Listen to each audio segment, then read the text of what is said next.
جو یہ بتائی جا رہی سمندر میں سامنے پتھر نظر آ رہے ہیں اور پتھر کے قریب ایک باقاعدہ نشان بھی بنا ہوا ہے.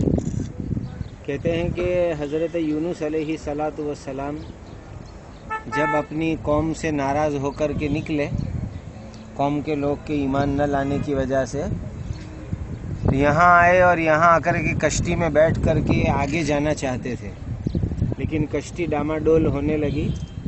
تو کشتی میں جتنے لوگ بیٹھے ہوئے تھے تو کشتی چلانے والے کپتان نے، ملاح نے ایسا کہا کہ ہمارا انوبھو اور تجربہ یہ ہے کہ جب کوئی غلام اپنے مالک کی اجازت کے بغیر بھاگ کے آ جاتا ہے تو کشتی میں یہ حالت ہوتی ہے. تو اپنے میں کون ایسا ہے؟ حضرت یونس علیہ السلام نے خود اپنے آپ کو پیش کیا کہ میں ہی وہ ہوں، اس لیے کہ نبی کو ہجرت کرنے کے لیے بھی اللہ کی طرف سے اجازت لینا ضروری ہے. اور یونس علیہ السلام ہجرت کر کے نکل گئے تھے، ابھی اجازت نہیں ملی تھی. تو وہ لوگ آپ کا چہرہ اور نورانی شکل صورت تقویٰ وغیرہ دیکھ کر کے ماننے تیار نہیں ہوئے. تو انہوں نے چٹھی ڈالی تو حضرت یونس علیہ السلام کا نام نکلا. 2 بار 3 بار تینوں مرتبہ چٹھی ڈالی، یونس علیہ السلام کا نام نکلا. تو پھر فیصلہ ہوا کہ آپ کو سمندر میں ڈال دیا جائے. چنانچہ آپ کو سمندر میں ڈال دیا گیا.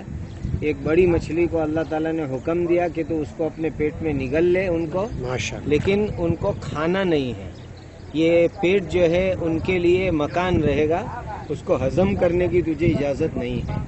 چنانچہ حضرت یونس علیہ السلام مچھلی کے پیٹ میں رہے تقریباً 40-45 دن تک، اور وہاں مچھلی کے پیٹ میں بیٹھے بیٹھے پڑھتے رہے لا الہ الا انت سبحانک انی کنت من الظالمین. یہ واقعہ قرآن مجید کے اندر بھی موجود ہے. پھر 40-45 دن کے بعد مچھلی نے ان کو سمندر کے کنارے پر لا کر اللہ کے حکم سے واپس ڈال دیا.